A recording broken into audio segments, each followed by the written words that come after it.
እቺ ጥይት ማላይ ልታርፍ እንደምትችል ማንን ልትጎዳ እንደምትችል አላቅም። ልላችሁ የምፈልገው ነገር ምንድነው በዚች ጥይት እንዳትጎዱ ከፈለጋችሁ ከፊት ለፊት ይዞር በሉ። አቡ አዳምጪኝ ባላ አዎ ወሬ በአፍሽን አትክፈቺ። አክብሪኝ ካሁን በኋላ ማለት ነው። ለምንድን ነው በቃ ጭራሽ እዚህ ጋር በቃ እሺ ዝም በይ። ከዚህ በኋላ በቃ አትቆጣ እንጂ እኮ አይ ዝም በይ በቃ እሺ። እኔ ሳወራ ዝም ማለት ነው ያለብሽ። ለምንድን ነው ተስተላ ዝም እኮ በቃ የድሮ አህሙ አይደለም አሁን አንቺ እንዳይከፋሽ ብዬ ማልፈልገውን ነገር ብዙ ነገር ሆኛለሁ። ቀልሽ ሁላ ሳያስቅ ስቄልሻለሁ። እባክህ የምሬን ነው። እንደዛ ማኮነ እኮ እኔ ብዙ ጊዜ ማለቀስ በነበረብኝ ሰዓት ላይ ፊቴን ሳላስለቀስ ኑላለሁ ግን ወንድም ምናምን ብለሽ ሙድ የምትይዥውን እና እኔ ምን ወንድምሽ ብሆን ኖሮ ገባሽ? ከዚህ በፊት ወደ አንቺ ጋር ስመጣ ምን አልኩኝ? ከዚህ በኋላ መጎዳት አልፈልግም፣ ከዚህ በኋላ መለያየት አልፈልግም። እኔ አሁን ላይ ብቻለሁ። ቆይ ልንገርሻ፣ ልትነግሪኝ ይገባ ነበር። ይሄንን ለምንድን ነው መናገር የሌለብሽ? የለብኝም በቃ ይሄ ራሴ ህይወት ነው። ትናንትና እየሳቅሽ ከኔ ጋር እንትን እያልሽ ዛሬ እንደዚህ ያልሽ ትስቃለህ። አንተ ብትስቀል ምክንያቱም ይሄ የሚያገናኝ ነገር የለም። አንተ ህይወት ጋር እናትሽ ድምፅሽ ራሱ ያስጠላል። እስቲ ዝም በይ እስቲ ዝም ማለት ትችያለሽ። አንዴ ዝም እኮ ዝም ማለት ትችያለሽ። አልልም በቃ ማለት ካለብኝ ያወራለሁ። ዝም ብሎ ሰው ያልሆነ ነገር ተነሱ ሲጣዋር ምንም ሊሞክር አህሙ እንግዲህ ፈኪን ላይሽ አልፈልግም፣ እኔን መጫወቻ እያደረግሽኝ ነው ኖሯል እስከዛሬ ላይሽ አይንሽን ማየት አልፈልግም እያለ ይገኛል ማለት ነው። አሰላሙ አለይኩም ወራህመቱላሂ ወበረካቱ ውድና የተከበራችሁ ሀያት ፋሚሊ ቤተሰቦች እንዴት ናችሁልኝ?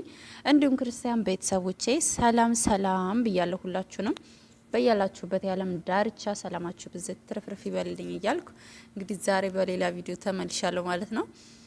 አህሙና ፈኪ ተጣምረው ተጋብተው በኋላ ልንጠብቃለን ስንል ጭራሽ እየተናጩ መጡ ማለት ነው ጋይስ። እንግዲህ አህሙ ለትላንትናው ቪዲዮ ምላሽ ሰጥተዋል። ተገናኝተው የሚያወሩት ነገር ያው አይታችሁት ከሆነ ቪዲዮውን አይታችሁታል ብዬ አስባለሁ ማለት ነው። ውድ ቤተሰቦቼ እንግዲህ መግቢያ ላይ እንዳሳየዋችሁ በቃ እሱም ተበሳጭቶ አህሙ ሲያወራ በጣም ተበሳጭቶ በቃ ምን መጣ ብዙ ተናግሪያት ያለውን እሷ ደግሞ መጣ እሷ ብሳ ነበር ስታወራ የነበረችው። ጭራሽ ደግሞ ምላሷ ሁሉ ተያይዞ እንግዲህ ያው እኔ ምንም አልልም ወላሂ እያለች ምላለች ነክሸው እንደዚህ ተኮላተፈብኝ ወላሂ እያለች ስለማለች እኔ ምንም አልልም። ለማፌዝ መስሎኝ ነበር በሱ ምናምን ስታወራና ደጋግማ እየማለች ነበረ እና ውድ ቤተሰቦቼ አህሙና ፈኪ ያው እኔ ይለያያሉ ብዬ አላሰብኩም። ድጋሜ ከዛ ወዲህ ተገናኝተው ምናምን ጭራሽ እንደዚህ አይነት ነገር ይፈጠራል ብዬ አላሰብኩም። እሱም ለምን አልነገርሽኝም ነው የሚለው። እሷ ደግሞ መንገሬ ምን አስፈለገ? እኔን ታፈቅረኛለህ ሆይ ነው የእሷ ጥያቄ ማለት ነው። እሱ ያው እሷ ስትጠይቀው አዎ ባይልም እንደሚያፈቅራት ግልጽ ነው። እውነት ሊናገር ያለው ሁሉ ሳይናገረው ነው ቪዲዮ ያለቀው ማለት ነው። እውነት ለመናገር ያው ላይሽ አልፈልግም ምናምን ቢልም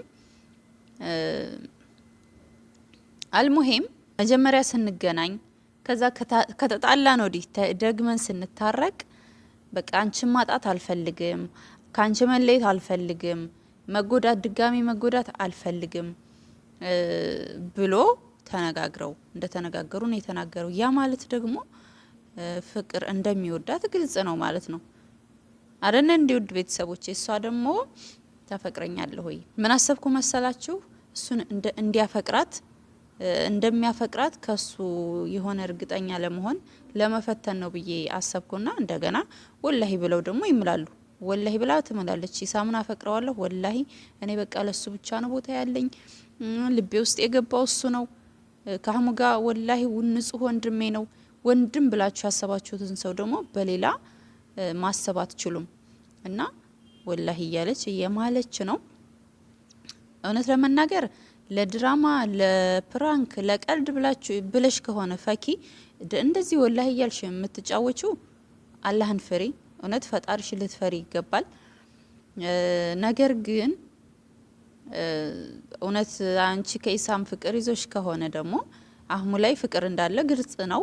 በተለያያችሁም ሰዓት በቃ ለወደፊት የትዳር አጋሪ ትሆናለች ብዬ ከማስባት ሴት ነበረች፣ ግን አልሆነም እንደተጎዳ ብዙ ሲናገር ነበርና እንደሚያፈቅርሽ ግልጽ ነው።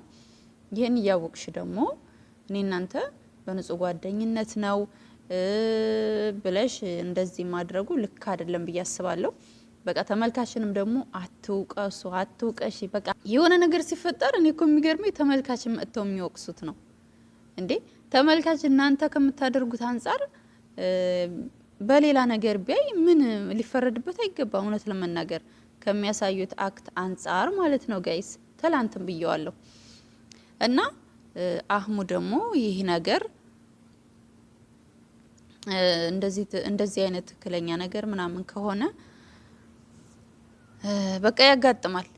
ላንተ ያላትን ይስጥህ ነው ምለው። ኮስታራም እንደነበረ ነው እንግዲህ የማቀው እኔ ወደ ዩቲዩብ ሲጀምር ያን ያክል እንደዚህ እንትን የለውም ቢቀራረቡም ከፈኪ ጋር ማለት ነው። እና በሐላሉ የምትሆንህን ይስጥህ ነው ማለት ፈልገው ውድ ቤተሰቦቼ። ፈኪያ ግን እሷ ብሳ ነው ስትናገር የነበረችው። በቃ ኖርማል ጓደኛ ነን፣ መለያየት ምን አስፈለገ? ይሄ ደግሞ ላንተ መናገር ያለብኝ ነገር አይደለም። ይሄ እኔ ፕራይቬሲ ነው፣ የኔ ህይወት ነው ስትል የነበረውና ምንም አልመሰላትም ሲጀመር። ይሄ አንተ ሊያስከፋ አይችልም ነው ስትም በቃ ከምንም አልቆጠረችውም። እሱ ደግሞ በጣም ተበሳጭቶ ተንጨርጭሮ ምናምን ነው ሲያወራ የነበረው። እህትና ወንድም ብንሆንማ ኖሮ መጀመሪያ ባልጠየቅኳት ነበር፣ መጎዳት አልፈልግም፣ አንቺን ማጣት አልፈልግም ብዬ ባላልኳት ነበር ነው። ያ ማለት ከሱ ፍቅር እንዳለ በግልጽ ነው። ያው ካሁን በፊትም ተናግሯል። እና ተመልካች እና እኔ እዚህ ጋር ማለት እንፈልገው ተመልካችንም አታወዛግቡ። ይሄን ነው ማለት እንፈልገው። እውነት ለመናገር ማለቴ የአህሙ እንደሚያፈቅራት ግልጽ ነው። ግን ፈኪ ለምን እንደዚህ ማድረግ እንደፈለገች አላቅም። ኮሜንት ላይ ደግሞ ኮሜንታችሁን እያነበብኩ ነበር። በትላንትናው ቪዲዮ ስር የነባ እንባ ነው ነባ የኔ ደርባባ ምናምን የምትሉ አላችሁና ይሄው እኮ ነው ዱንያ እንደዚህ ነው። የምንወደውን ስንከተል የምትወደውን ስትከተል የሚወድህን እንዳታጣ የሚባለው ነገር ልክ እንደዚህ ነው። አሁን ነባ አህሙን ትወዳለች፣ አህሙ ደግሞ ፈኪን ይወዳል ማለት ነው። ፈኪ ደግሞ ሌላውን ትወዳለች፣ ያውም የሰው የሆነ ሰው ኢሳም ከኢክሩ ጋር እንደሆነ ነው የምናውቀውና ይሄው ነው ዱንያ እንደዚህ ናት ለማለት ፈልጌ ነው ውድ ቤተሰቦቼ። ነባም አሁን ጥሩ ላይ ናት፣ ቻናሏ እያደገ ነው እና ሁላችንም ከጎኗ ነን ውድ ቤተሰቦቼ። አህሙ ምስኪን በቃ እስከዛሬ ጅል ሆኜ ሳይሆን እንደ ጅል ሆኜ ኖር ያለው ቀልድሽ ሳያስቀኝ ስቅ ያለው አንቺን እንዳይከፋሽ ምናምን በቃ የሚለው ሁሉ ነው የጠፋበት ነው ምለው። ምክንያቱም አንዴ በቃ እኔ የፍቅረኛ አይደለችም ምንም አይደለችም፣ ግን አብረን እየሰራን ነው፣ ለምን ደበቀችኝ ነው። ግን ያው እንደዚህ የተናደደባት እንደሚወዳት እንደሆነ ነው ለኔ ግልጽ የሆነልኝ ነገር። እና ውድ ቤተሰቦቼ ምን ይሆን መጨረሻው? ኢሳምስ ፈኪን ይቀበላት ይሆን ወይስ አህሙስ ከፈኪ ርቆ ጠንክሮ የራሱን ይመራ ይሆን የሚለውን። ምክንያቱም ከአሁን በፊትም እንደዛ ሆነው እንደዛ በሚዲያ ታስታውሳላችሁ። በሚዲያ ተቦጫጭቀው መጋረጃ ገዝቶ መጋረጃውን አምጫሌ ምናምን እንደዛ በቃ ፕራይቬሲያቸውን አብረው በመልካሙ ቀን ያደረጉትን ነገር በጣም ተዘራዝረው ነው ተመልሰው የታረቁት ማለት ነው። እና አሁንስ ምን ይሆን የሚቀጥለው ነገር የሚለውን እኔ ለማየት ጓጉቻለሁ። ነገር ግን ፈኪ እና ውድ ቤተሰቦቼ ማለት የፈለኩት ይሄንን ነው። ፈኪ ያው አህሙ እንደሚወድሽ ግልጽ ነው። እያሾፍሽ ከሆነ ለፕራንክ ከሆነ እየማልሽ ከዚህ ነገርሽ ተቆጠቢ ማለት እወዳለሁ። እውነት ደግሞ አፍቅረሽ ከሆነ እንግዲህ ያው የሰው እንደሆነ የምናውቀው ላማለይ በሰማይ ወተታንም አላይ ይባላልና ያው ጠብቂ ማለት ነው። በእጅሽ ያለውን ትተሽ የሩቁን መጠበቅ ካማረሽ መጠበቅ ነው። አህሙ ደግሞ ያው ምርጥ ልጅ ነው። ምርጥ የህይወት አጋር እንደሚሰጠውም ደግሞ ጥርጥር የለውም ኢንሻአላህ። እና ውድ ቤተሰቦቼ እናንተ ምን ተሰማችሁ? በዛሬ በአህሙና በፈኪ ተገናኝተው በተነጋገሩት ነገር ምን ተረዳችሁ የሚለውን ኮሜንት ላይ ያስቀምጡልኝ። ዛሬ ቆይታችን ይሄን ይመስል ነበር። ላይክ፣ ሼር፣ ሰብስክራይብ እንዳይረሳ ጋይስ። ሰብስክራይብ እያረጋችሁ በሌላ ቪዲዮ እስከምንገናኝ በያላችሁበት ሰላማችሁ ይብዛልኝ። ስለተከታተላችሁኝ አመሰግናለሁ። ወዳችኋለሁ፣ አከብራችኋለሁ። መልካም ቆይታ